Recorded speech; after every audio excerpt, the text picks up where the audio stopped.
Pues voy a hablar brevemente, resumiendo muy brevemente por qué estamos haciendo esta actividad de tratar de medir el CO2 y de ayudar a ventilar, ¿no? Entonces, bueno, me llevaría una charla de una hora a explicar por qué pensamos esto, pero bueno, yo creo que ya los científicos, la mayoría de los científicos, estamos de acuerdo que la mayoría del contagio de esta enfermedad es por dos maneras. Si estamos hablando con alguien muy cerca, sobre todo sin mascarilla, el contagio en proximidad, que es sobre todo por aerosoles, no por gotas, lo de las gotas es un error histórico, es por aerosoles. O cuando compartimos el aire en una habitación que mantienes la distancia, igual que en esta foto del humo, el humo es un aerosol, simplemente es visible, no como los aerosoles respiratorios que no lo son, ¿no? Y entonces la persona que está en la esquina a la derecha se puede contagiar a través del aire, ¿no? Son estos dos tipos de contagio, ¿no? Y el contagio de superficies ya se sabe que es menos probable, ¿no? Hay un debate en los científicos, hay gente que piensa que es cero y hay gente que piensa que es el 10, el 15%, pero vamos, se sabe que no es lo más importante. Entonces, el esfuerzo que se ha dedicado antes a desinfectar superficies y estas cosas, ahora sí hay que dedicarlo a ventilar. Si pasas a la siguiente. Y esto, aunque bueno, la OMS o la CDC todavía no lo dicen muy claro, todos nos dicen, la OMS dice es muy importante ventilar, lo dice la CDC, lo dicen los ministerios en España, lo dice el Ministerio de Alemania, que necesitamos ventilar, ¿no? Para quitar el virus del aire y no respirarlo y no infectarnos, ¿no? Y entonces, claro, ventilar, abrir las ventanas en invierno es difícil, ¿no? Entonces, hay un truco que yo no lo sabía, pero me enteré hablando con compañeros, que es medir el CO2, ¿no? Y es lo que estamos, digamos, lo que nos une a esta coalición, ¿no? Entonces, si vamos a la siguiente diapositiva, podemos ver un ejemplo, ¿no? Y esto es un medidor de CO2, pues que lo tengo aquí. Son estos medidores de tipo NDIR, que los comerciales pues valen entre 90 euros y 200, una cosa así, ¿no? Y entonces cuando uno mide afuera, al exterior, pues hay unas 400 partes por millón. De cada millón de moléculas en el aire, pues unas 400 son de CO2, ¿no? Y esto causa el cambio climático y tal, pero cambia despacio. Incluso en una ciudad es difícil que suba de 500, ¿no? Entonces tienes ese nivel y si no hay nadie en un espacio, pues tienes 400, ¿no? ¿Qué pasa cuando hay gente expirando? Exhalamos CO2 y en la foto del medio se ve cuando fuimos con mi mujer y mi hijo, media hora conduciendo en el coche y el aire estaba siendo recirculado, ¿no? Entonces, al cabo de media hora, había 4.600 partes por millón. Esto quiere decir que el 10% del aire que estábamos respirando lo estábamos respirando por segunda vez, ¿no? Y esto es muy peligroso. Y niveles así de 4.000 y 5.000 se ven en España en muchas aulas, en supermercados y son muy peligrosos, ¿no?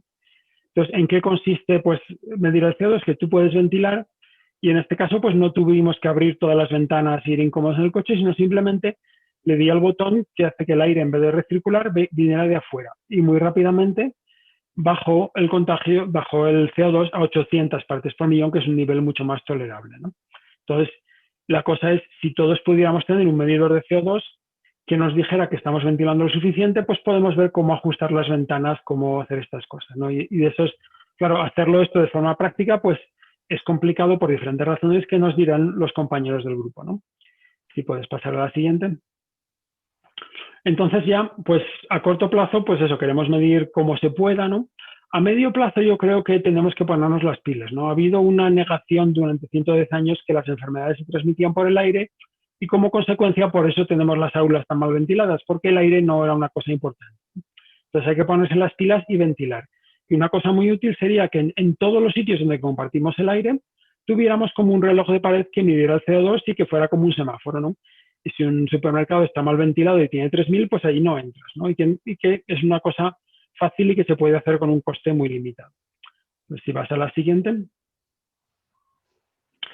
Bueno, pues ¿qué es Aireamos? Pues somos una coalición de gente, ¿no? Que según empezamos a decir esto del CO2, pues había gente que me contactaba o se contactaba entre ellos y decidimos, bueno, ¿por qué no hablamos? Porque tenemos intereses que no son todos los mismos, pero que son parecidos, porque no tiramos del carro en la misma dirección, ¿no? Y nos hemos estado reuniendo y pues hoy vais a oír lo que las diferentes iniciativas, digamos, cómo poner en la práctica esto que he dicho que sería una buena idea de medir el CO2 para saber que estamos ventilando bien, ¿no? Y hay una serie de iniciativas, pues de probar medidores comerciales, pilotos de despliegue, desarrollo de medidores de bajo coste y fabricación y la comunicación tanto como en las escuelas como con el público, ¿no? Y el objetivo de hoy, como ha dicho Jaime, pues es darnos a conocer a la sociedad, ¿no? Y pues tener más aliados y que esto tenga un alcance más importante, ¿no? Y no tenemos ningún ánimo de lucro ni ninguna intención política y ayudamos a todo el mundo que se interesa. Y que también responde a una de las preguntas que había en el chat, que cómo sabemos o si sabemos que el CO2 sirve, ¿no? Entonces, este es un caso, para la COVID yo creo que todavía, que yo sepa, no se ha medido esto, ¿no? Pero es un caso que está publicado para la tuberculosis en Taiwán, ¿no? Es una residencia de estudiantes donde se vio en este gráfico es los casos de tuberculosis que van apareciendo en función del tiempo, ¿no? Y se ve que en esta residencia empieza a haber un brote y se empieza a ver casos, ¿no? La tuberculosis es una enfermedad de transmisión por aire exclusivamente, pero más lenta que la COVID. La gente contagia durante un año, pero contagian mucho menos, ¿no? Y entonces se ve que poco a poco van apareciendo los casos, ¿no? Y entonces se dan cuenta que la ventilación es muy baja, ¿no? Y bueno, estaba aquí, no lo veo ahora, pero la ventilación era muy baja y cuando empieza la parte azul, la universidad va y aumentan la ventilación 15 veces más, ¿no? Y se ve que el CO2, que estaba a 3.200 partes por millón, de repente baja a 600, ¿no? Y el brote se extingue. Sigue saliendo algunos casos, que son casos que seguramente se habían transmitido con la ventilación antes, ¿no? Pero no se habían detectado y luego ya el brote se extingue, ¿no? Entonces, es un ejemplo muy claro de una enfermedad de transmisión aérea que lo puedes eliminar con la ventilación, ¿no? Y entonces, hay otros casos publicados para el sarampión, para la tuberculosis que lo demuestran, ¿no? Y la COVID es una enfermedad parecida, intermedia entre el sarampión y la tuberculosis en cuanto a cómo de contagiosa es, pero por lo demás muy similar, ¿no? Y esto es lo único que quería decir. Gracias.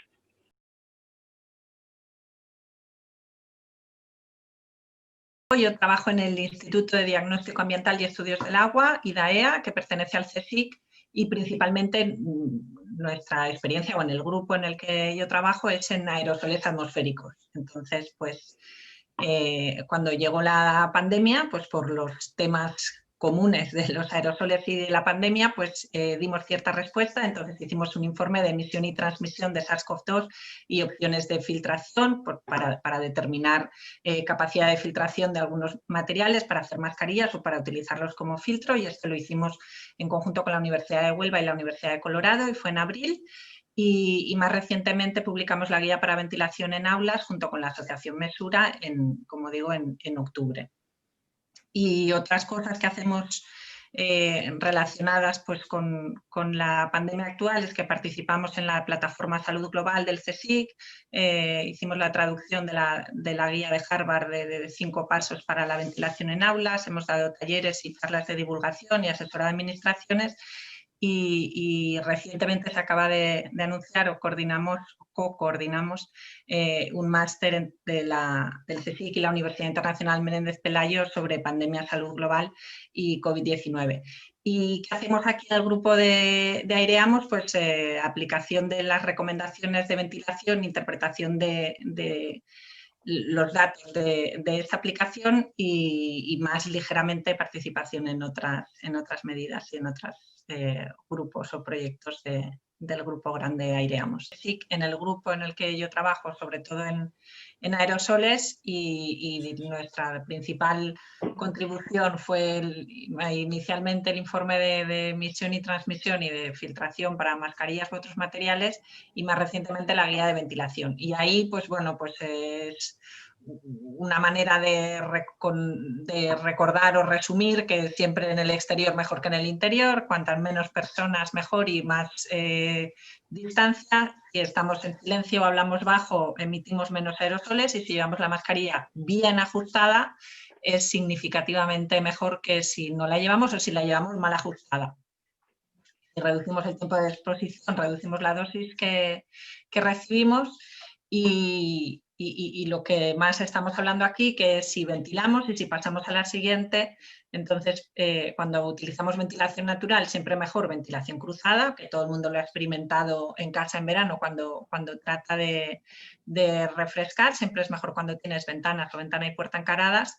Y en el caso de tener ventilación forzada, que no es más que los sistemas de ventilación o de aire acondicionado que hay, hablamos de edificios públicos compartidos que tienen estos sistemas, es que ya están preparados para tener una parte de aire que viene viene de fuera y otra parte que se recircula y que además se puede filtrar. Entonces, pues bueno, se trata de aumentar la parte de aire que viene de fuera. Y si no hay un sistema centralizado, pues en la primera imagen muestra que puedes poner como un extractor, que sería favorecer o facilitar el flujo de aire.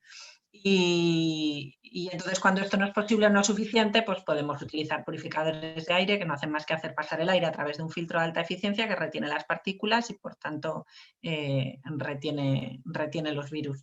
Y entonces, si pasamos a la siguiente y ventilamos, y esto ya lo hemos dicho, y cómo cuantificamos esta ventilación, pues se puede hacer de distintas maneras. Una es decir cuántos cambios de aire por hora tenemos. Entonces, un cambio de aire por hora implica que tengo un caudal de aire que es igual al volumen de la habitación cada hora. Y entonces, si tengo y en inglés, pues es ACH, de changes per hour. Y entonces, si tengo un cambio por hora, significa como el aire se mezcla, o asumiendo una mezcla perfecta, el que sale es mezcla del que ha entrado y del que había, pues digamos, necesito 3 cambios por hora para tener finalmente una renovación del 95% del aire. Entonces, esto si lo traduzco a tiempo, pues sabiendo cuántos cambios de aire por hora, puedo saber qué tiempo necesito para tener finalmente solo, y aquí ponía el símil del café y la taza de leche porque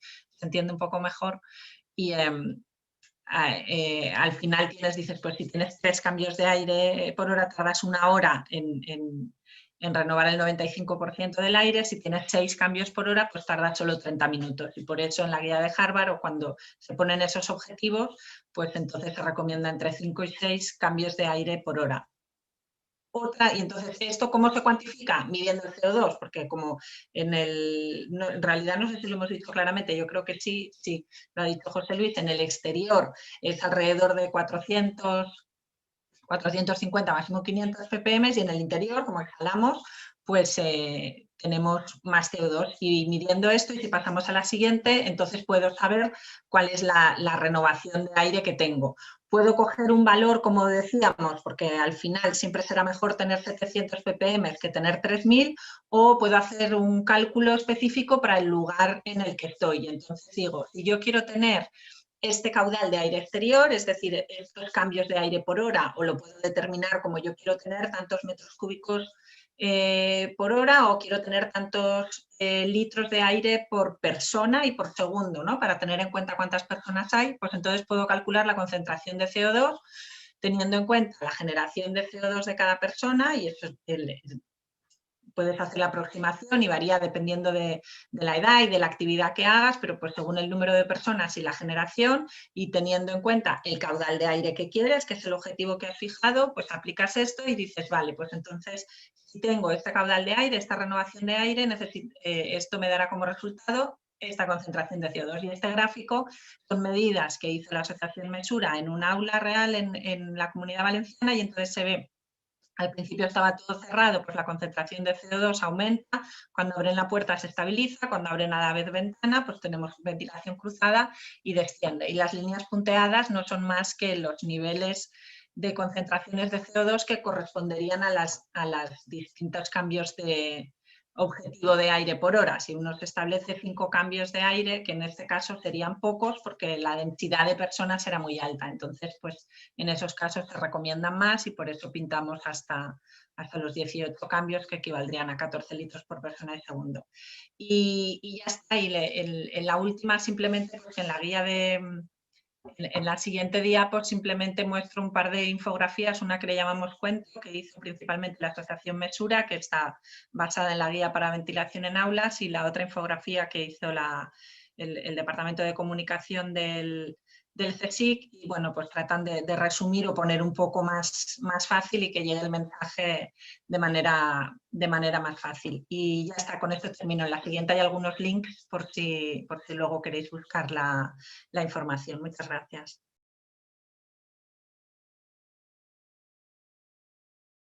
Yo también soy investigador del CSIC, del Instituto de Ciencias Materiales de Barcelona, concretamente del grupo de Química Física de Superficies, nosotros, en distintas líneas que tenemos varias líneas dedicadas al estudio de la interacción de agua con superficies orgánicas, inorgánicas, biológicas, y concretamente también tenemos varios proyectos de partículas, de aerosoles que nos encontramos en el ambiente. Nos hemos aplicado, por ejemplo, a aerosoles marinos y su implicación en la destrucción de la capa de ozono, en aerosoles minerales y polen, como son la clave para entender la lluvia y cambios climatológicos, y tal como ha dicho también Maricruz, cuando empezó la pandemia, pues nos interesamos en aplicar nuestros conocimientos a estudiar la supervivencia de los aerosoles de COVID en distintas condiciones ambientales, especialmente de humedad, que es nuestra especialización. ¿Qué es lo que hacemos exactamente en el Grupo Airamos? En primer lugar, probar fiabilidad de medidores de CO2 en todas las condiciones ambientales posibles, porque algunos pueden ser afectados por la humedad, por ejemplo, y establecer qué condiciones ambientales de humedad y temperatura pues son las idóneas para minimizar también el contagio por aerosoles. ¿Cómo afectan las condiciones ambientales a la supervivencia de los aerosoles y por qué siempre es mejor ventilar que otras cosas que pueden ser útiles, pero que siempre nos ayudarán un poco menos a lo que queremos conseguir? Y básicamente el otro título es, muy bien, ahora me estáis todos vosotros hablando de todo este tema de CO2, pero durante estos meses yo he hablado que si la humedad, que si la temperatura, que si los rayos ultravioleta, bueno, poner un poco cada uno de estos conceptos en clave para demostraros pues, que la ventilación al final es lo único que realmente nos puede ayudar de una forma regular en nuestro día a día. Si podemos pasar a la transparencia. Vale, ¿qué factores son importantes en la transmisión o en la vida media, digamos, de estos aerosoles que contienen COVID que vamos emitiendo? Pues hay tres cosas primordiales. Uno son la radiación ultravioleta, otra la temperatura y otra la humedad. En el caso de la radiación ultravioleta afecta mayormente, evidentemente, los espacios exteriores, y en el caso de la temperatura y la humedad, pues son importantes tanto en el exterior como en el interior. Pasamos a la siguiente. Vale, aquí os comparo a partir de los modelos de vida media de estos aerosoles de COVID en función de los rayos ultravioleta, la humedad y la temperatura. Pues lo que vemos, utilizando estos modelos, por ejemplo, a 21 grados centígrados, 40% de humedad, que serían unas condiciones que llamamos estándar. Por ejemplo, un mediodía de verano, donde la radiación ultravioleta es del orden de 9, pues el 90% de estos aerosoles COVID mueren al cabo de 9 minutos, o son destruidos, son inviables. En invierno, en cambio, lo que pasa es que necesitamos 34 minutos, y aquí ya se ve por qué las cosas empeoran en invierno, entre otras cosas, entre otras razones. Mientras que en verano, con 9 minutos ya esto estaba inactivo, en invierno necesitamos 34 minutos. Si no hay radiación ultravioleta, que sería, por ejemplo, en el interior de una aula donde la radiación es muy menor, nos vamos a 3 horas y 78 minutos. Es decir, que no nos podemos fiar de la radiación ultravioleta para protegernos. ¿Vale? Necesitamos mascarilla en el exterior y ventilación en las habitaciones, porque la ultravioleta no nos sirve. Si vamos a la siguiente.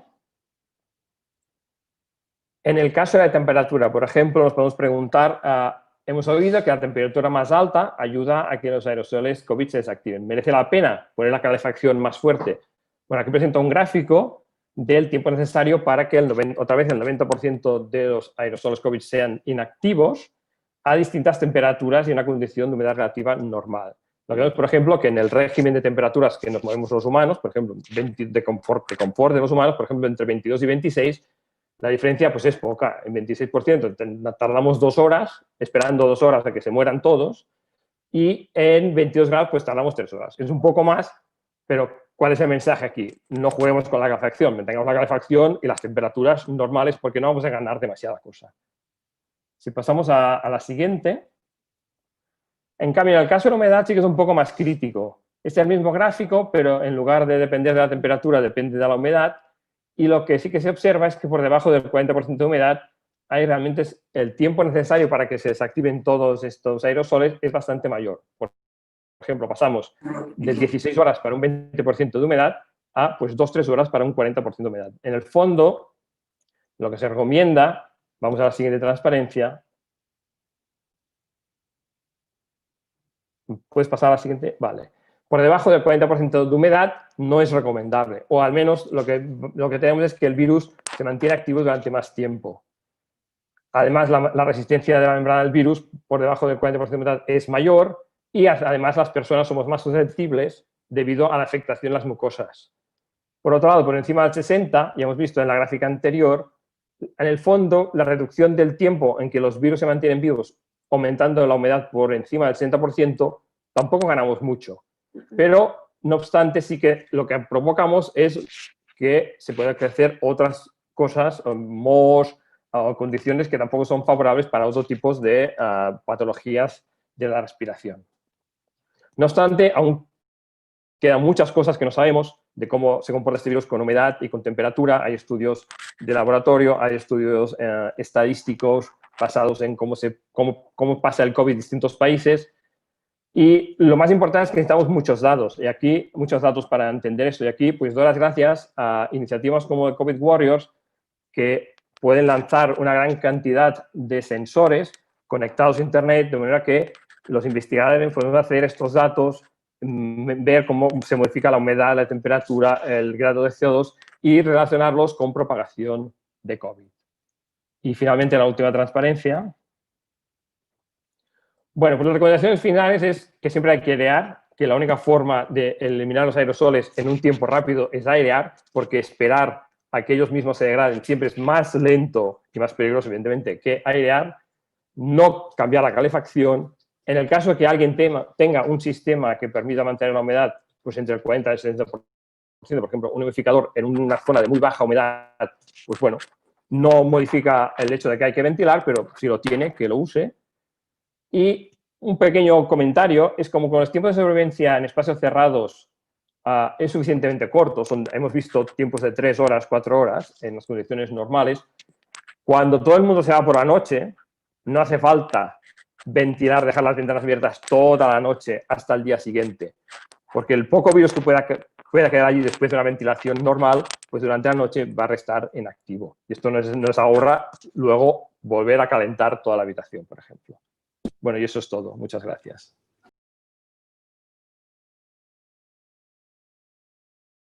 Buenas tardes a todos. Bueno, pues como ha dicho Jaime, soy catedrática de Química Física de la Universidad de Cal. Allí lo que hacemos es estudiar la contaminación del aire exterior, pero más recientemente, y en concreto Florentina, que ahora os hablará, pues estamos un poco dedicados a la contaminación del aire interior, y ahí es donde entra nuestra participación en Aireamos, evaluando medidores de CO2 comerciales para evaluar la necesidad o no de ventilación. Hola, buenas tardes. Soy Florentina Villanueva, soy investigadora INCRECIT del Parque Científico y Tecnológico de Castilla-La Mancha, pero desarrollo mi labor investigadora en el Instituto de Investigación en Combustión y Contaminación Atmosférica de la Universidad de Castilla-La Mancha. Y como ha dicho Elena Jiménez, pues estábamos trabajando en contaminación atmosférica, pero desde hace unos años pues decidimos incorporar una nueva línea de investigación, que es la contaminación del aire interior o la calidad del aire interior. Y bueno, hemos hecho varios estudios en el instituto respecto a esto, en colegios, ya hemos medido en colegios, hemos medido en el interior de casas, compuestos orgánicos volátiles, distintos contaminantes. Y bueno, estamos midiendo ahora mismo, estamos en una campaña de medida de la calidad del aire y también de aerosoles, donde estamos midiendo el CO2 y partículas PM10, PM2,5 y PM4. Ahí muestro otra vez los objetivos que tiene el grupo de evaluación de medidores de CO2 comerciales, que es ver si son fiables los dispositivos comerciales, comparándolos con varios dispositivos que tenemos medidores de referencia, en este caso en la Universidad de Castilla-La Mancha y en el Instituto de Investigación en Combustión y Química Atmosférica. Además, queremos establecer esa idoneidad también relacionándola con la calidad, la relación calidad-precio, porque dada la gran demanda que ha surgido estos últimos meses de medidores de CO2, pues necesitamos establecer esa relación para ofrecer al público y a la comunidad un poco una idea de cuáles son los sensores que, sin hacer un gran desembolso de dinero, pueden funcionar bien. También depende de la utilidad. En la siguiente transparencia muestro un ejemplo de cómo hacemos ese estudio comparativo con nuestros medidores de referencia. Lo que hacemos es comparar la medida que nos da de dióxido de carbono, ese dispositivo que queremos comparar de bajo coste, con el que tenemos de referencia. En la gráfica se muestra un caso no favorable, es decir, un medidor que no sería fiable para nosotros, porque como veis los datos naranjas son los datos que ha medido, los niveles de CO2 que ha medido ese dispositivo low cost, frente a los puntos azules o verdes que son los de nuestro medidor de referencia. Hay una gran diferencia y para nosotros no sería fiable. Habría que ver si es problema de este dispositivo en concreto o hay un problema de descalibración, etc. En la siguiente transparencia se muestra ya un ejemplo ya de un medidor fiable. En este caso es un medidor de AZ Instruments y como veis ya la correlación con la medida de CO2 con respecto al de referencia es muy próxima. Por lo tanto, sería un medidor fiable. En la siguiente también existe otra comparación. En este caso, tanto el medidor de referencia como el medidor que estamos probando miden en continuo cada cierto tiempo. Tienen una resolución temporal mayor de los que hemos visto anteriormente, donde se obtenían los datos de forma visual. Por eso no hay un registro cada muy poco tiempo. En este caso sí, porque este medidor de CO2, el ARANET 4, tiene esa posibilidad. Entonces también es un medidor que, como veis, es muy fiable porque tiene comparado siempre con nuestro medidor de CO2 de referencia. Para hacer la correlación, lo que hacemos es representar esas medidas de CO2 de nuestra referencia con el de bajo coste y, como veis, lo hacemos para en diferentes situaciones. Ahí hay muchísimos puntos que reflejan la medida de CO2 en diferentes espacios. Puede ser exterior, interior. Como veis, en este caso oscilamos desde 400 ppm, que sería el límite inferior, que sería el exterior, hasta un ambiente donde la concentración de CO2 sería de más de 1100 ppm. Entonces, la regresión, la relación es casi del 100%, de 1 la pendiente, por lo tanto, muy fiable. En la siguiente transparencia, o diapositiva,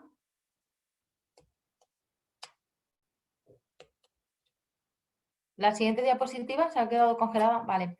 Además de comparar un dispositivo único de una única marca, también la asociación Mesura lo que hizo fue comprobar la reproducibilidad de algunos de los medidores. En este caso era el medidor Cacamun, que ya ha comentado José Manuel en alguna de sus intervenciones, y como veis en la gráfica sería esos puntos, esa línea negra. La medida de esos 10 medidores es muy reproducible. Es un equipo bastante robusto y mide de forma muy fiable la cantidad de CO2. A modo de resumen, creo que en la siguiente diapositiva, aquí comparamos un poco el precio aproximado, que como digo, dada la gran demanda que hay últimamente, pues esos precios han subido. Y comparamos los dispositivos comerciales que hemos comparado y que son fiables, que tienen además tecnología todos NDIR, es decir, infrarrojo no dispersivo, y vemos que en los 4 modelos que para nosotros son fiables tienen posibilidad de descargar los datos. Solamente el ARANET 4 tiene la conexión a través de una aplicación móvil o PC para poder obtener ese registro de datos y trabajar con ellos. Y todos tienen la opción de calibración, que también es muy importante, como ahora veré, os adelantaré en las conclusiones. Todo esto está en detalle en el documento ese público que os comentaba en la primera parte de esta sesión, y ahí tenéis los links. Por tanto, como conclusión en la siguiente diapositiva, algunas consideraciones a la hora de adquirir un medidor de CO2 es el tiempo de respuesta que tiene el sensor. No tiene que ser muy lento, porque tiene que ser capaz de ver esos cambios en los niveles de CO2. Aunque no es imprescindible el registro o recuperación de datos, lo recomendamos porque se puede ver la evolución de CO2 en diferentes entornos con el tiempo. Y la calibración. Si un medidor de CO2 no tiene la opción de calibración, lo más sencillo es coger el medidor, llevarlo al exterior y ver que da una medida en torno a 400, 450 ppm para ver si realmente está calibrado y no nos da 300 o 600 ppm. En ese caso estaría descalibrado y habría que llevarlo a fábrica o ver qué le ocurre. Entonces, de todos los dispositivos low cost que hemos testado, ahí tenéis un poco un resumen de lo que hemos observado para los Kakamun, Kechir y Kurkonsa, que son, como ha dicho antes José Manuel, diferentes nombres, fabricantes, pero tienen el mismo sensor de CO2. Son equipos robustos, buena relación calidad-precio, es de los más baratos. Necesitan una pequeña calibración antes de empezar a trabajar con ellos, pero en cuanto se calibran perfectamente funcionan.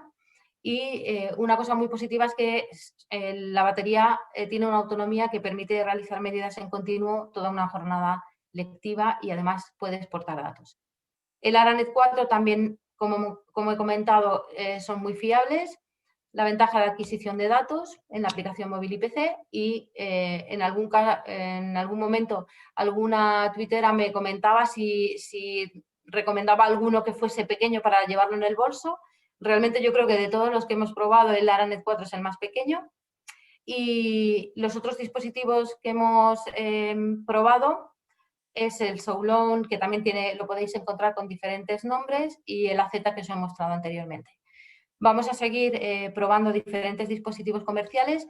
He de decir que son dispositivos en la mayor parte de personas que nos lo han cedido para hacer el análisis, a los que agradecemos ese detalle. Algunos hemos comprado nosotras personalmente.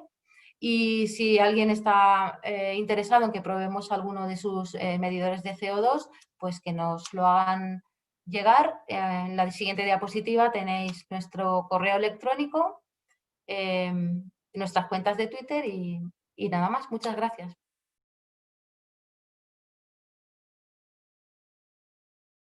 Nosotros como COVID Warriors nacimos por una desesperación, si puedes poner la anterior. Básicamente vimos que se tenían que hacer test, que todo el mundo hablaba de hacer test, pero nadie hacía test, con lo cual ciudadanos nos arremangamos y nos pusimos a construir unos robots. La pregunta era PCR positiva o PCR negativa. Nuestra respuesta ha sido en estos meses construir, regalar, instalar y bueno, pues básicamente en todos los hospitales que nos lo han pedido, 194 grandes robots instalados en 18 hospitales en 14 provincias, que esto a máxima capacidad en estos momentos están haciendo 1 millón de PCRs al mes, que esto en un país de 47 millones es una auténtica burrada. Si pasas a la siguiente. Hemos hecho proyectos que ahora son realidades. Como veis, somos más conocidos por la parte de los robots, pero hemos hecho derecho a conectarse, trascendencia, sistemas que nos han permitido hacer splits para que con un simple respirador pudieran trabajar 2 personas. Estamos haciendo cosas antibulos, o sea, noticias de ciencia curadas y un montón de aplicaciones, de cosas prácticas, hasta un robot para matar SARS-CoV-2, que hemos llamado ASUM, que es nuestra robota colaborativa, ¿no? A la siguiente, por favor. Y aquí lo que pretendemos es que básicamente un medidor es caro. Como decía ya José Luis, estamos hablando de entre 90 a 200 euros. Si tú eres el dueño de un colegio y tienes 70 aulas, pues 70 por 200 pica bastante. Entonces, lo que queremos hacer es básicamente reducir este precio, y este precio lo hemos hecho con una competición dentro de nuestros ingenieros, haciendo distintos prototipos, que os enseño aquí muy por encima, y nuestra obsesión es reducir a tan solo 30 euros el coste unitario y que bajarlo por 10 veces. ¿Cómo lo conseguimos esto? Pues el mejor de los prototipos vamos a intentar fotocopiarlo 70.000 veces, ¿vale? Y hacer una fabricación masiva, que es cuando bajas a nivel pues, de este orden de magnitud de 30 euros. Para esto buscamos 1,5 millones de euros de financiación, precisamente para poderlo regalar a todas las aulas de todos los colegios. Y pasamos al siguiente. Terminar diciendo que tenemos ya los prototipos, están funcionando, están probados, o estamos probando en distintas ubicaciones, y gracias ahora a colaborar con otras entidades y otras instituciones como las que vais a ver siguientemente, pues vamos a poder intentar que no pase esto que pasó en 1918, ¿no? Que al final los niños estaban estudiando en la calle. Vamos a intentar pues, que la función temperatura. No es lo mismo estudiar en Barcelona que hacerlo en Teruel o en Soria, ¿no? Porque en diciembre a 8 bajo cero, el abrir de par en par todas las ventanas no es muy realista, ¿no? Entonces, ¿cómo podemos hacerlo? Midiendo. Lo que os contaba un poco muy resumidamente en 2 minutos antes es, pues, básicamente los proyectos que hemos estado haciendo todos estos meses y que de alguna manera pues nos han hecho ser más conocidos, como son todos los robots de automatización de lo que es la parte de PCRs y de poder pues disponer en distintos hospitales de unos sistemas totalmente automatizados que ayudaban pues a multiplicar por 20, donde se hacían 120 PCRs de forma manual, vamos a pasar a 2.400. Esto lo hicimos primeramente en 4 grandes hospitales. En Barcelona pues estuvo el Hospital Clínic Vall d'Hebron, en Madrid se hizo en La Paz y también se hizo en el Instituto de Salud Carlos III.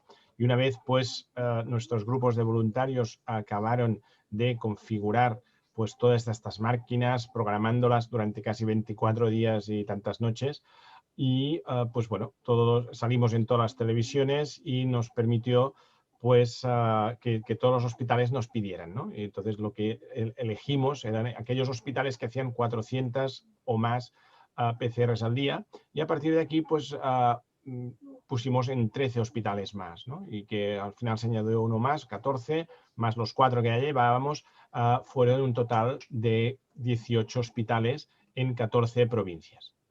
Esto sería, por un lado, la parte donde se nos conoce más, como os decía, de los robots que hemos creado, pero también veíamos que se estaba sufriendo muchísimo y que de alguna manera la gente no se podía despedir, ¿no? Entonces creamos el derecho a despedirse, que después lo convertimos a derechoaconectarse.org, ¿eh? Y es cuando en ese proyecto pues la Fundación Orange regaló 2.000 tablets, la Fundación Telefónica 1.200 más, y nosotros como voluntarios pues las fuimos a instalar y a regalar, pues bueno, básicamente en residencias de ancianos y en hospitales, para simplemente comunicar, hacer un FaceTime con las familias, gente que se quería despedir o gente que simplemente llevaba 14 días en un hospital sin absolutamente desbordado, sin que nadie contactara con ellos, ni sus familiares tampoco poder contactar, ¿no? Entonces creamos el derecho a conectarse. También no se podían hacer ni, bueno, de alguna manera, ni despedidas, ni funerales, ni entierros. Entonces creamos transcendencia.org, que nos permitía pues ayudar a las familias a despedir pues a sus seres queridos, ¿no? Conectemos Ya es un recetario de trucos de telecomunicaciones, de cómo podemos mejorar, de cómo podemos hacer pues que de alguna manera las personas se conecten, esta brecha digital, en distintos sitios, y que permita pues de alguna manera tener toda una serie de sistemas, es un recetario, básicamente, que nos permite, pues seas un usuario o seas un operador de telecomunicaciones, pues que tengas toda una serie de ayudas, ¿no? Y finalmente, no os los voy a contar todos, porque veis que son muy, muy distintos, porque bueno, tenemos Air Virus Terminator, les ponemos nombres de canción o de películas. Es un dispositivo que nos permite reducir cargas virales de forma logarítmica en hospitales y básicamente en algunos, bueno, en corredores, en sitios, en salas de espera.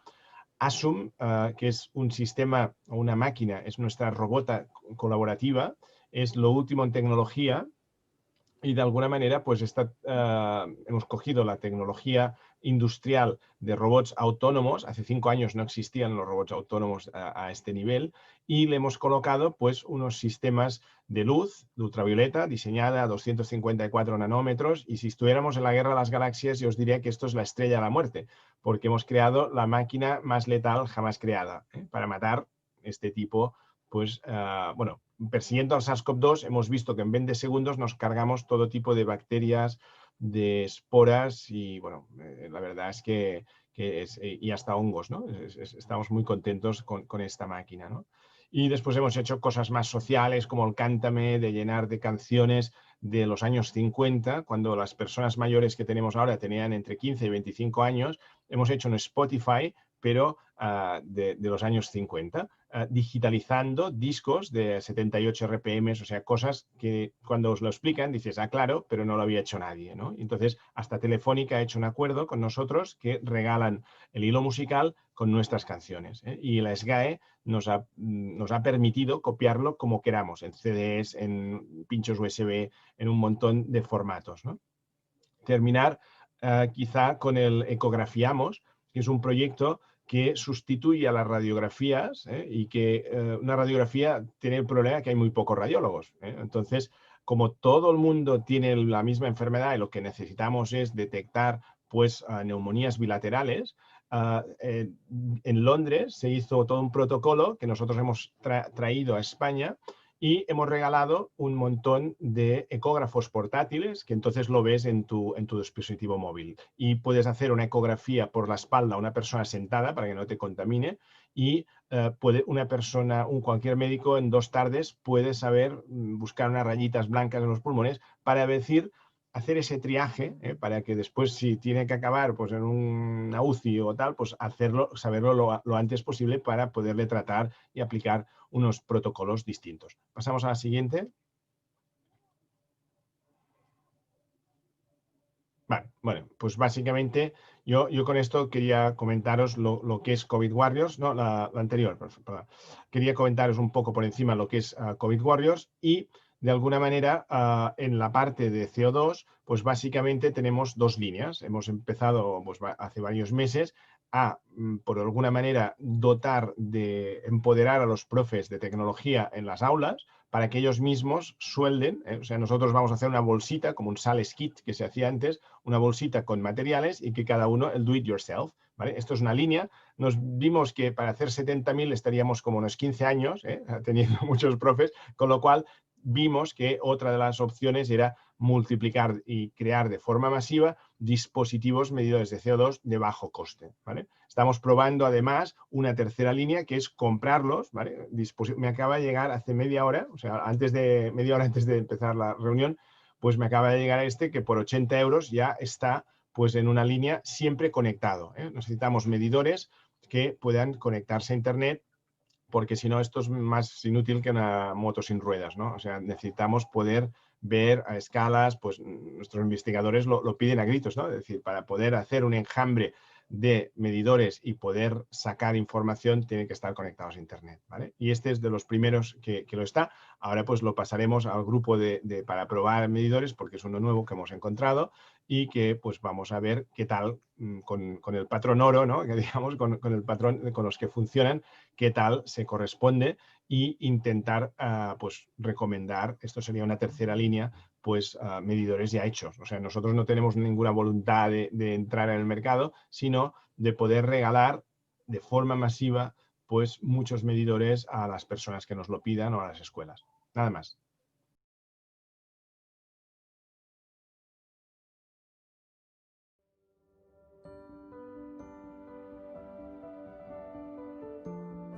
El COVID-19 se transmite por el aire y puede permanecer flotando durante horas.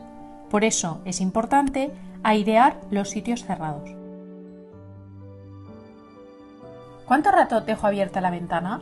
¿Cada cuánto tiempo? ¿Cuántas veces al día? Depende del número de personas. No es lo mismo una clase con muchos niños que tu casa.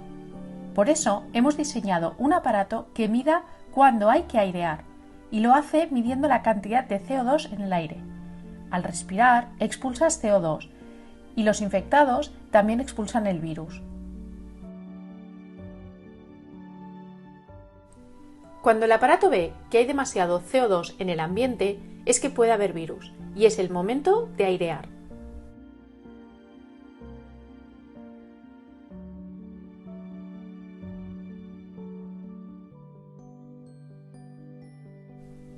En esta clase hace falta saber cuándo airear antes que entren los niños.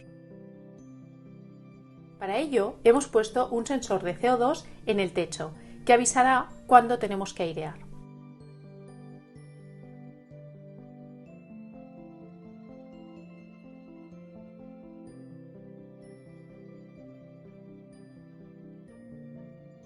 El sensor de CO2 manda los datos a Internet y el profesor puede saber ¿Cuándo airear?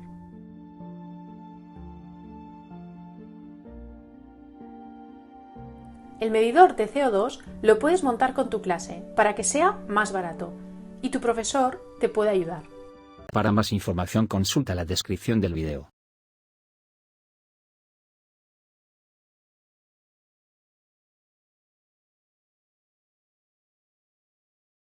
Bueno, has presentado tú muy bien los pilotos que estamos haciendo.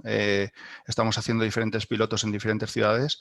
Lo bonito de esto, y me gustaría recalcarlo, es que estamos compartiendo experiencias. Son grupos de investigadores muy potentes que están colaborando con sociedad civil, con colegios, estamos colaborando con transporte público y dentro del problema de salud que nos está afectando, está ayudándonos a trabajar diferentes y a darnos prisa, ¿no? Y a acelerar cuestiones que normalmente los investigadores no suelen trabajar de esa manera tan colaborativa. En Valencia lo que estamos haciendo es monitorizar 42 aulas con sensores low cost. Primero los probamos, como ha comentado Elena y Flori, los probamos y una vez testados los montamos, los sensorizamos y nos da una huella de lo que ocurre dentro de un aula, dentro de un bar o dentro de un restaurante o un hotel, ¿no? Y con estos datos luego los compartimos con el resto de grupos y hacemos lo que son recomendaciones, instrucciones o guías prácticas para que luego ayuntamientos, consellerías las puedan aplicar. No me quiero extender más aquí, pero que sepáis que vamos a seguir trabajando en elaboración de esto, pero sí que me gustaría dar el mensaje de si ventilamos, mejora mucho. Es decir, la innovación grande es hacer lo que hacían nuestras abuelas, ¿no? Ventilar y ventilar con ventilación cruzada. Realmente la instrumentación está muy bien, pero el 80% de los casos mejoramos mucho con los consejos innovadores de nuestras abuelas. Es más fácil de explicar, somos un enchufe. Es decir, todo lo que queráis conectar con el suelo, con la sociedad civil, con las asociaciones, con vecinos y vecinas de municipios, pues todo este conocimiento nos identificamos un poquito como criptourbania, ¿no? Al final, datos que generáis, información que generáis, lo transmitimos en conocimiento o en saberes populares. Es decir, si al final de todo esto podemos generar saberes populares de qué trucos o qué instrucciones tenemos que considerar a la hora de incorporar la ventilación en lugares donde compartimos el aire que respiramos, pues nosotros hacemos de ese conector, ¿no? Lo que nos hemos dado cuenta es que a veces a las universidades le cuesta trabajar con las administraciones, a veces con empresas con administraciones, y nosotros nos hemos dado cuenta que esas conexiones son muy fructíferas. Y bueno, para muestra este grupo, ¿no? En este caso, lo que nos gustaría perpetuar de esta conexión es que la pandemia pasará, pero insisto en que hoy una charla con 12 maestras, 12 directoras de colegios, nos decían que, bueno, que esto les estaba enseñando porque cuando después de las Navidades, finales de enero, principios de febrero, tenían tanto absentismo laboral. Y no es una casualidad. Es decir, el absentismo laboral por la mala calidad del aire interior cuesta mucho dinero a esta sociedad, ¿no? Bueno, pues nosotros seguiremos conectando vuestro conocimiento con las necesidades reales de los colegios y de los autobuses, y en esa tarea podéis contar con nosotros. Muchas gracias.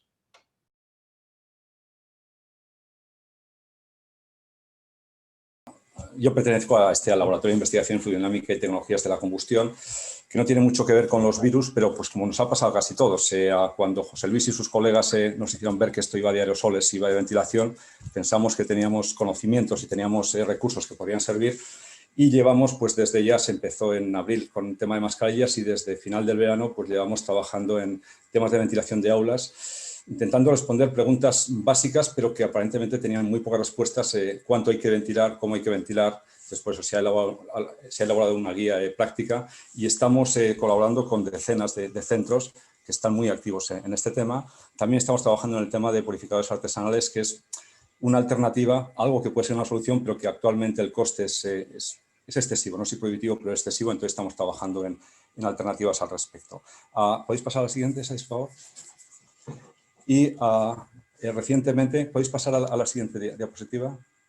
Recientemente el Ayuntamiento de Zaragoza nos propuso una iniciativa muy interesante y muy oportuna, creemos, que era trabajar en estos casos piloto. Como comentaba José Manuel, los casos pilotos es una forma muy buena de avanzar, y más en este grupo, colaborando entre nosotros y con todos los logos que se ven aquí, lo cual es una oportunidad excelente. Por una parte en colegios, que va a permitir hacer, digamos, estudios más detallados todavía que los que veníamos haciendo, y en transporte público, que bueno, pues es algo muy de actualidad también. Estamos trabajando en el autobús urbano y también estamos trabajando en tranvía, y esto es en colaboración con los colegas del Instituto de Investigación Sanitaria, que yo creo que ellos podrán comentar mucho mejor.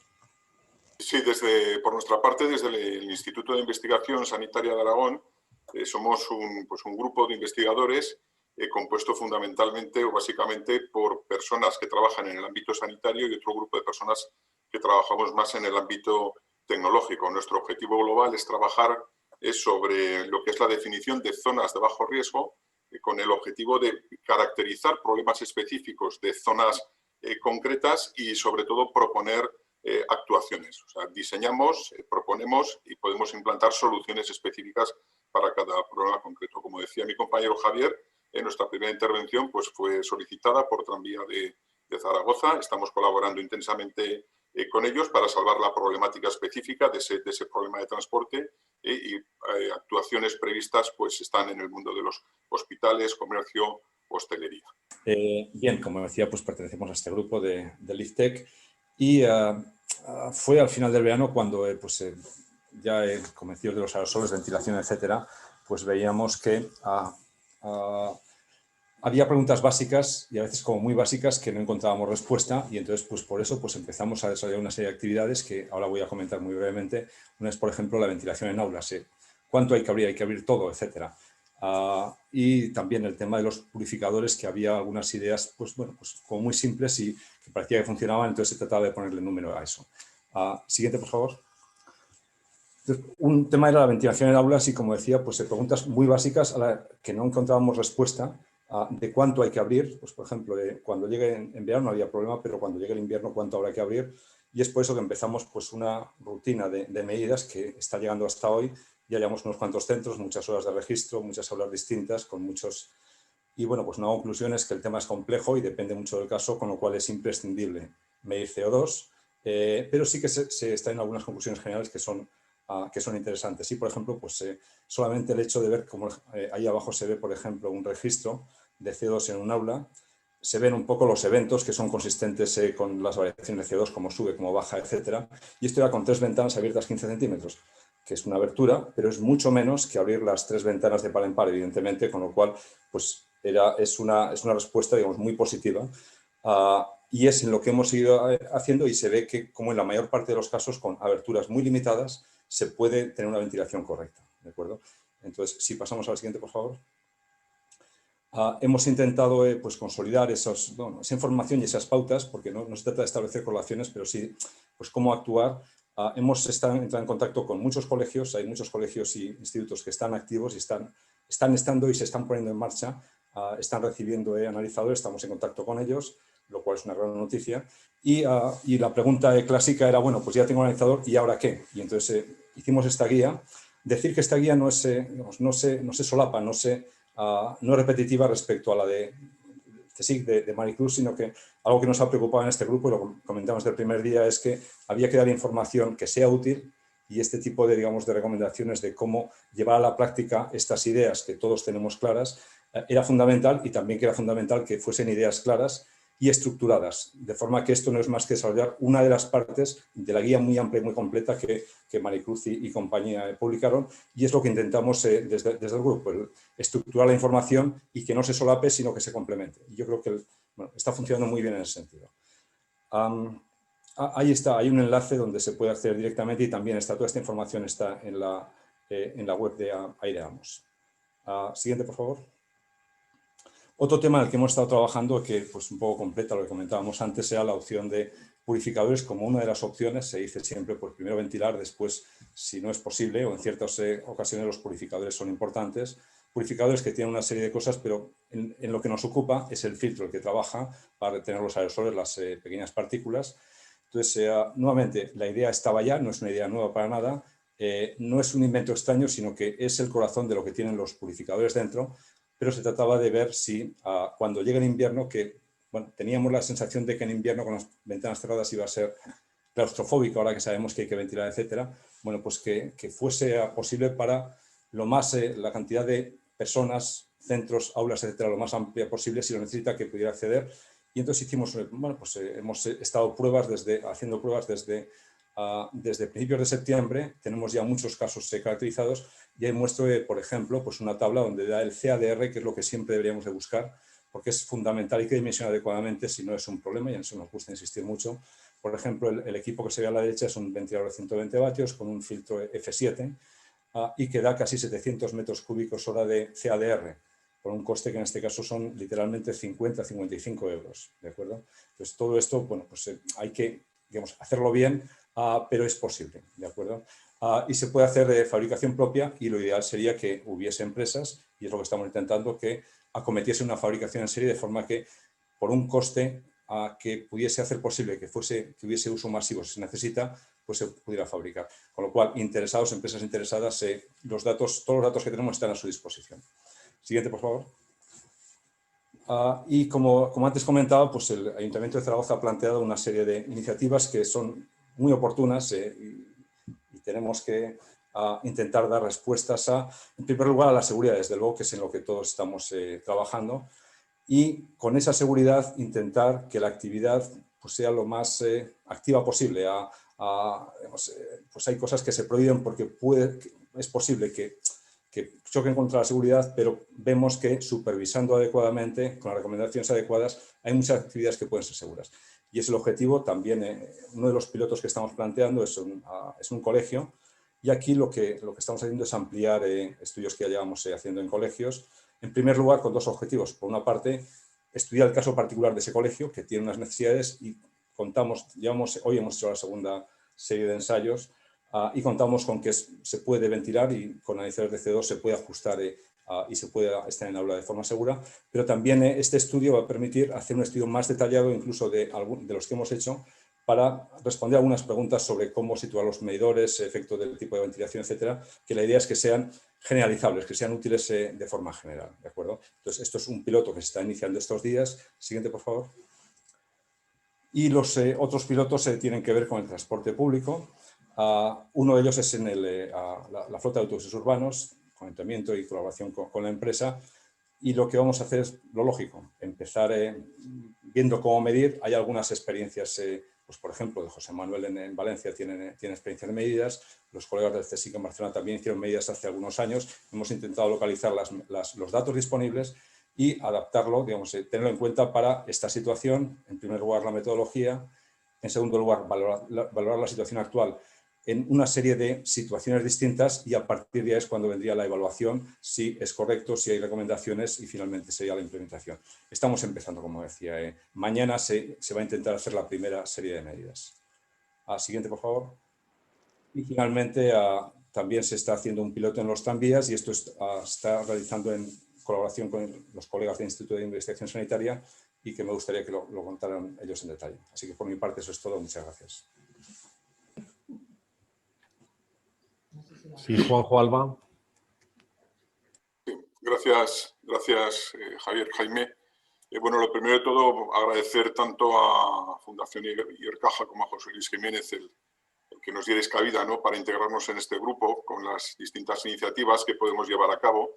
Y bueno, yo, como contaba antes, desde el Instituto de Investigación Sanitaria de Aragón, quizás la peculiaridad más relevante es que estamos trabajando en conjunto lo que somos un grupo de personal, investigadores del ámbito sanitario y del ámbito tecnológico. Entonces está aquí conmigo también mi compañero, soy Juan José Alba, como os ha dicho, está mi compañero Alberto Schumacher, al que le pido ya que en cualquier momento, Alberto, pues aportes lo que estimes oportuno. Y bueno, y un poco nuestra actividad, si podemos pasar a la siguiente, por favor, a la siguiente imagen. Nosotros, sí, correcto. No, la anterior justo, por favor. No, es que me ha saltado la imagen, igual estaba desincronizada. Es la siguiente a esta. Vale, correcto, ya está, gracias. Sí, bueno, pues comentaba un poco nuestro trabajo se centra alrededor de lo que es un proyecto que le denominamos COVIDblock.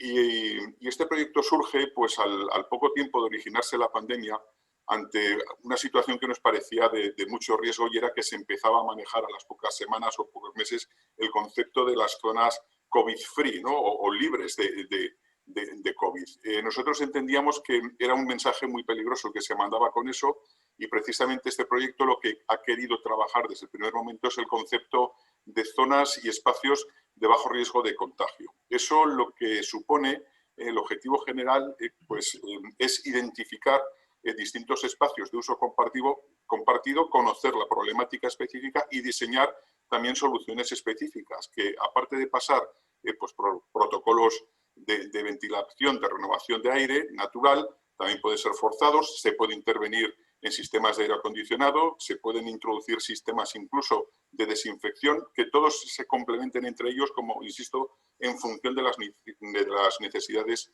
específicas.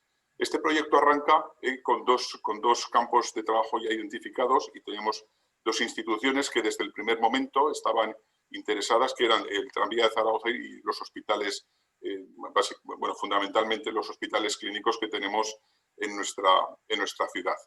El trabajo en el ámbito hospitalario es muchísimo más complicado en estos momentos, porque la situación dificulta mucho el entrar, el moverte, tomar datos, y por eso ahora pues estamos mucho más centrados en lo que es el capítulo del tranvía. Si pasamos a la siguiente, por favor, y ya por definir un poco lo que es esta actuación concreta en el tranvía dentro del proyecto COVIDblock, pues tenemos dos objetivos básicos. El primero es caracterizar qué está pasando en el uso normal del tranvía durante un día cualquiera. Es decir, tenemos que saber, un tranvía tiene un uso muy intenso, ¿no? Por parte de, está circulando constantemente con 120 personas en estas circunstancias, que es de ocupación reducida, y el sistema del tranvía en una ciudad como la nuestra está moviendo 60.000 personas que van a pasar unos determinados minutos dentro de ese ambiente. Entonces, como decía, ¿qué queremos hacer? Queremos conocer en el servicio regular del tranvía cómo se está distribuyendo el CO2 dentro de ese tranvía, en el volumen, o sea, todo lo que sería la distribución volumétrica, y en el tiempo. ¿Qué pasa cuando hay una parada, cuando se abren puertas, cuando se llega a fin de línea y se está unos minutos más parado, ¿no? Cuando conozcamos esa distribución volumétrica y temporal y evolución temporal, entonces es cuando plantearemos el siguiente paso, que es intervenir. Es lo que decíamos antes, tenemos que caracterizar para intervenir, para hacer cosas, ¿no? Y entonces cuando se definirá o se verá si los protocolos actuales son suficientes o si hay que hacer algún tipo de intervención añadida. Esto va a servir también para trabajar de forma modular y escalable. Sabemos que muchas de las cosas que se aprendan en este trabajo van a ser exportables a otros ámbitos. Hablábamos de los hospitales, pero también hablamos de lo que puede ser el comercio, la hostelería. En cualquiera de los casos, nuestra base es eso, trasladar aplicaciones prácticas a las necesidades específicas.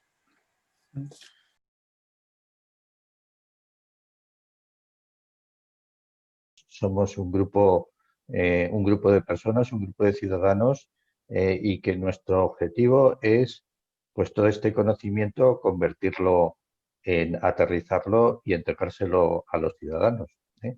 Entonces, somos una asociación sin ánimo de lucro, y que todo de gente pues que tenemos bastantes relaciones pues con el ámbito científico, y que tenemos experiencia pues en industrializar o en hacer todo este tipo de pilotos que conviertan esa ciencia en un beneficio para los usuarios y para la sociedad. Siguiente, por favor.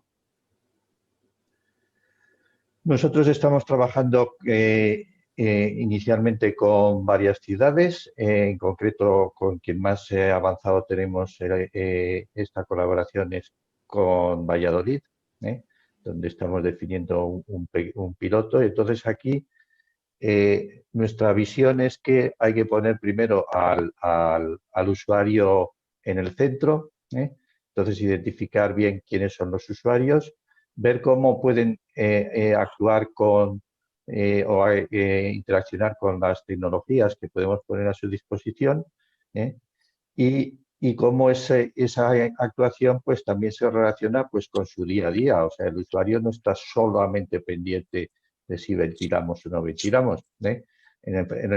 En cierta forma, pues convirtiendo ese conocimiento científico, como he dicho antes, en beneficios para los usuarios y la comunidad. Y esto, una clave es pues que pretendemos entregar eso a través de una aplicación que se llama Kaji. Y bueno, lo primero, nosotros no tenemos ni idea de aerosoles.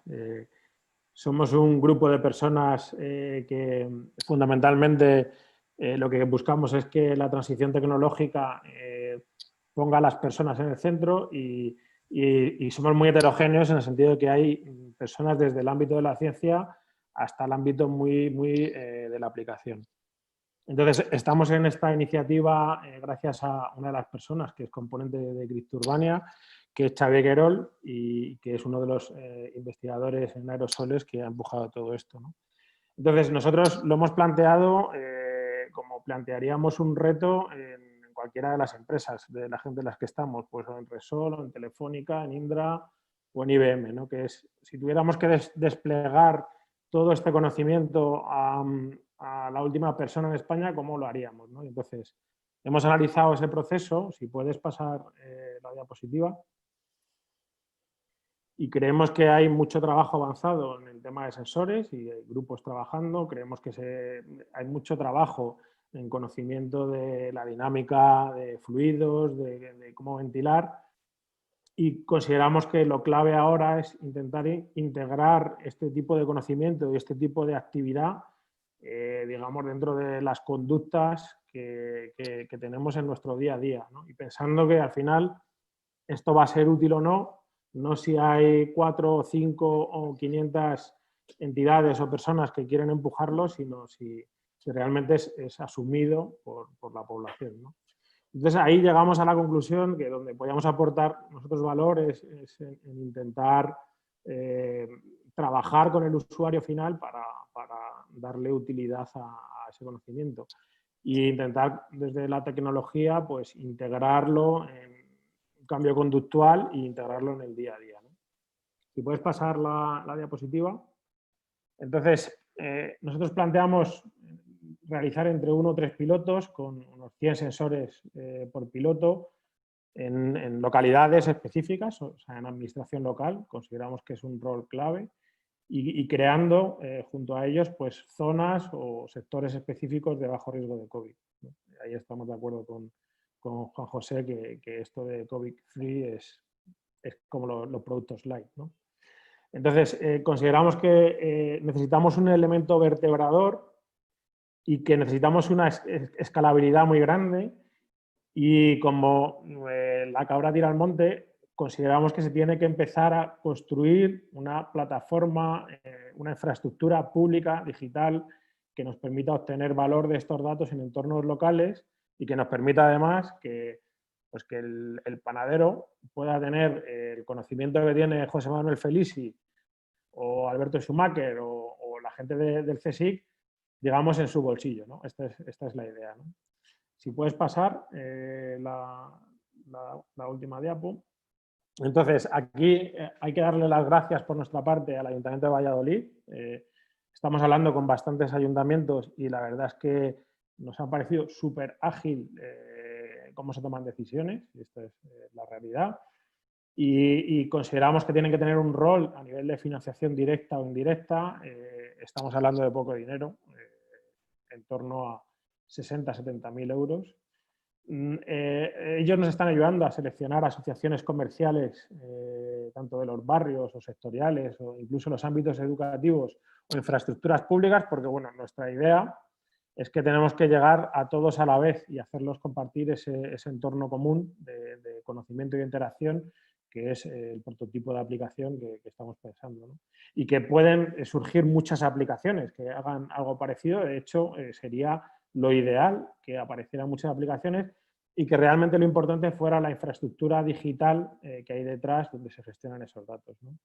En ese sentido, estamos buscando acompañantes, o bien pues del ámbito empresarial, a nivel de sectores específicos, hostelerías o este tipo de sectores, o incluso ciudades, ¿no? Y estamos hablando con varias pues para intentar que en el piloto pues vayamos 3 o 4 ciudades.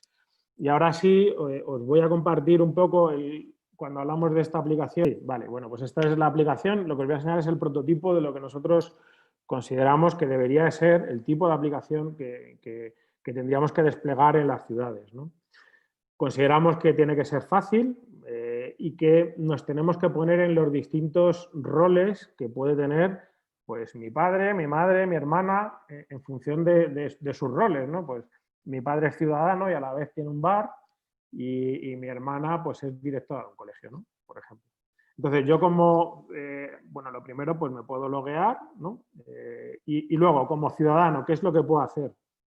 Pues puedo o bien conocer cómo es la ventilación de un emplazamiento donde voy a ir, bueno, que en ese caso, pues igual estamos pensando en una solución que igual que los emplazamientos tienen su Twitter o su Facebook, pues tengan también su código Caelia, ¿no? Entonces yo aquí lo podría meter, o directamente, si ya he estado en ese sitio, pues podría ver directamente entrar al sensor, ¿no? Pues por ejemplo aquí está el de la clase de mi hija, el del bus 142 o el del bar de la esquina.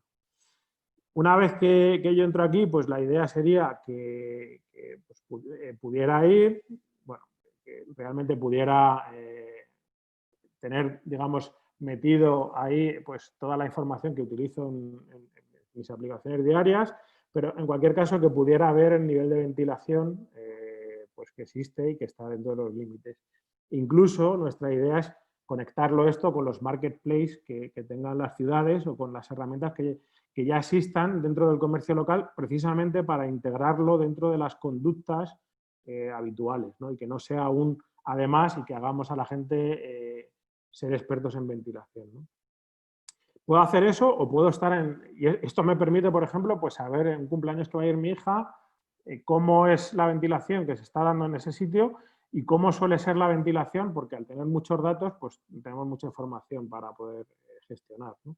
O puedo directamente, si estoy en un sitio, querer ver cómo es la ventilación en el sitio que estoy, pues con un código QR, ¿no? Normal, como los menús que se están viendo hoy en día, ¿no? Y bueno, pues ahí pues podría ver, por ejemplo, que la ventilación donde estoy pues está por encima de los límites, ¿no?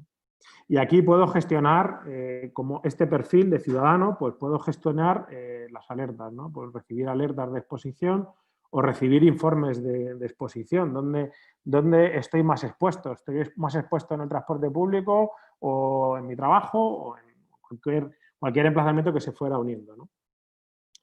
Tengo ese rol, puedo ser rol responsable, que es decir, que gestiono un sitio que yo tengo la potestad de ventilar más o menos y gestiono un equipo, ¿no?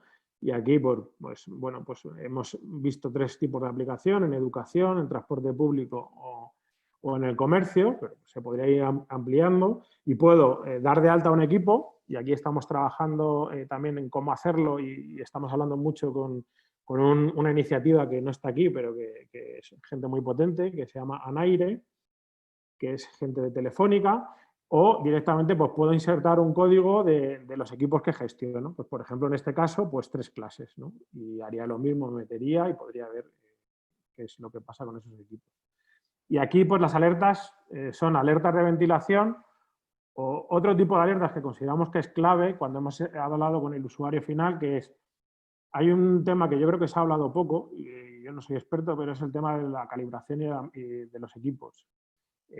Pensando en que los equipos pues, van a estar en manos de personas que no son expertas, ¿no?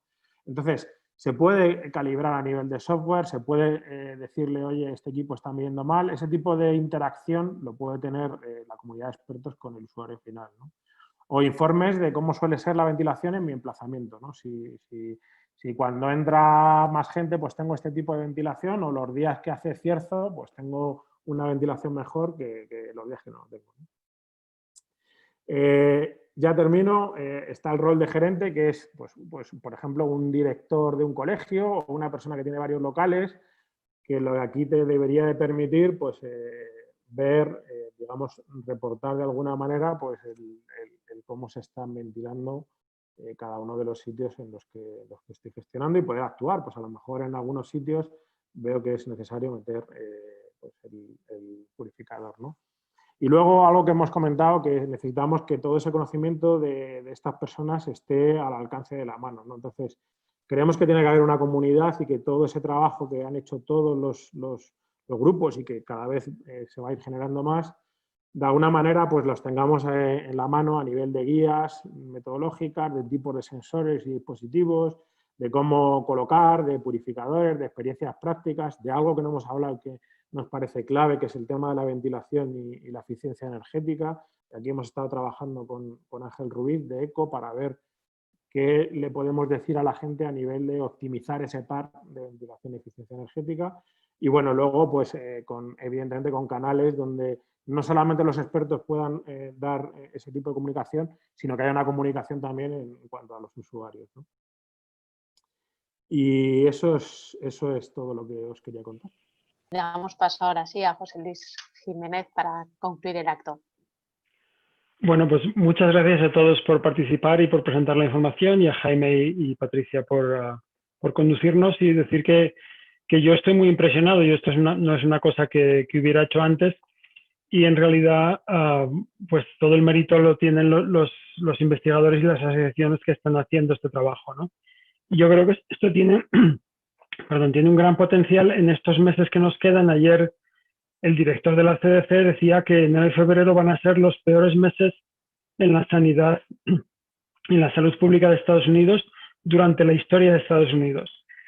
Y pues España y Estados Unidos está muy parecido, ¿no? Y como se van a hacer las reuniones en Navidad, pues todavía nos quedan, hasta que lleguen las vacunas y estemos ya un poco más a salvo, todavía nos quedan unos cuantos meses muy duros, ¿no? Y creo que esta iniciativa tiene un gran potencial a través de las diferentes cosas que estamos haciendo para frenar esto y hacer que sean menos duros, ¿no? Entonces, pues agradecer a todos la participación, pedirles a los periodistas que por favor nos den difusión y que poco a poco vayamos llegando y nos hagan caso más instituciones y más personas.